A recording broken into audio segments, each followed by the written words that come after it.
Halo semuanya, kembali lagi bersama saya, Arya Satria Pratama.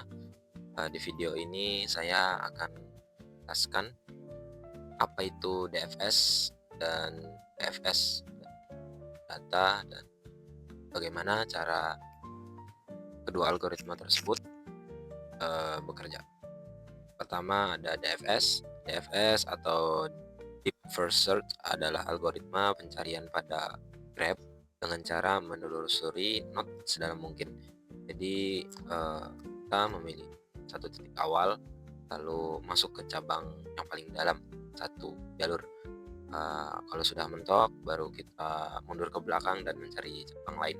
Cara kerja DFS bisa dianalogikan mengikuti lorong di sebuah lorong sampai habis, baru balik lagi mencoba lorong yang lain. Yang kedua ada BFS atau Breadth First Search. Berbeda dengan BFS, BFS atau Breadth First Search ini bekerja dengan cara menot, cara melebar level demi level. Jadi dari titik awal kita masuk dulu ke semua tangga yang paling dekat. Jadi dari titik awal kita lihat semua tangga yang paling dekat dulu, baru setelah itu pindah ke tangga yang jaraknya lebih jauh. BFS biasanya menggunakan struktur data queue atau antrian karena prosesnya prinsip first in first out. Analogi BFS seperti cari rumah teman di komplek. Kita cek dulu rumahnya yang paling dekat, baru rumah yang paling jauh. Perbedaan dari DFS dan BFS ini, DFS fokus untuk masuk ke dalam, mengejar satu jalur sampai habis. Kalau BFS fokus ke melebar, mencari jalur yang paling dekat dulu. Selain itu DFS memakai stack, sedangkan BFS memakai queue. Langsung aja kita masuk ke pembuatan programnya.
Oke, di sini saya sudah membuat.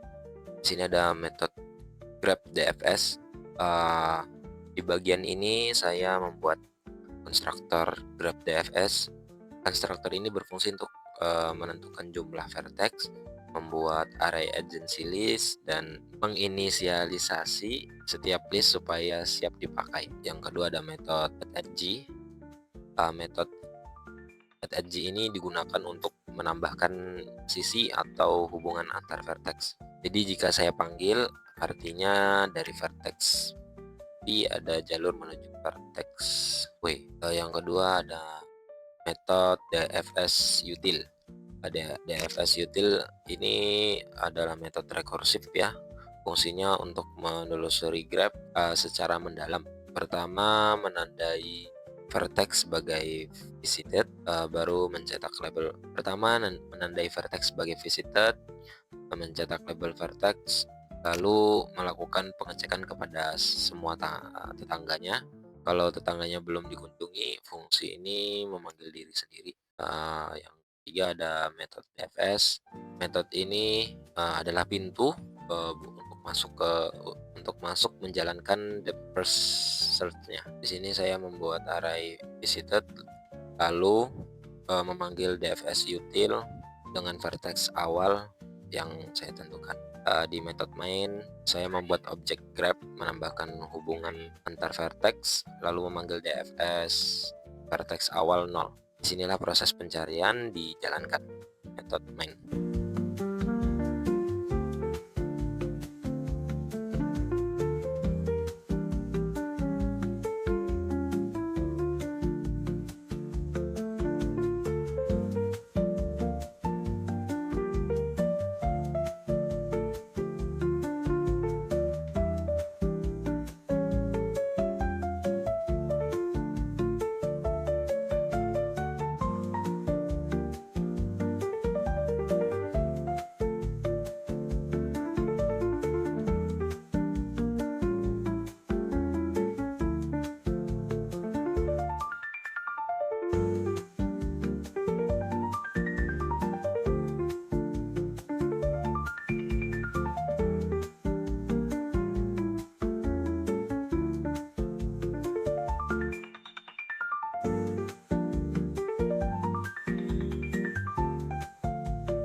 Oke, di sini saya sudah membuat kelas Grab BFS ya. Di sini saya sudah menambahkan dua package, yaitu java.io dan java.util. Di sini ada metode Grab BFS nya F. Di sini ada metode Grab BFS. Metode ini adalah konstruktor dari Grab BFS, digunakan untuk menentukan jumlah vertex, membuat agency list, dan menyiapkan list kosong untuk setiap vertex agar bisa menyimpan tetangganya. Baru ada metode add-edge. Sama seperti DFS tadi, add-edge dipakai untuk menambahkan sisi dari vertex ke F ke vertex Y.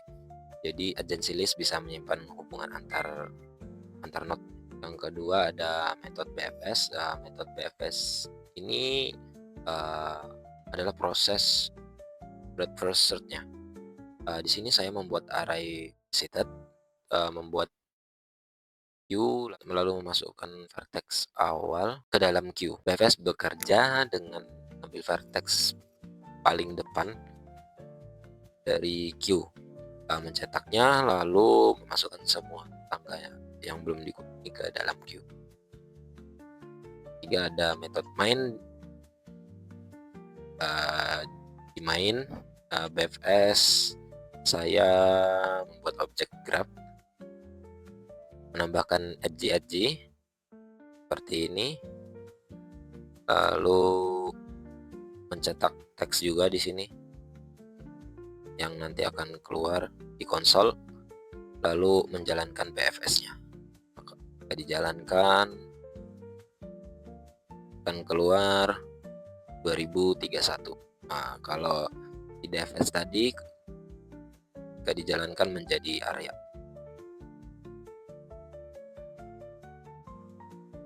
Oke, sekian video dari saya. Terima kasih telah menonton sampai akhir.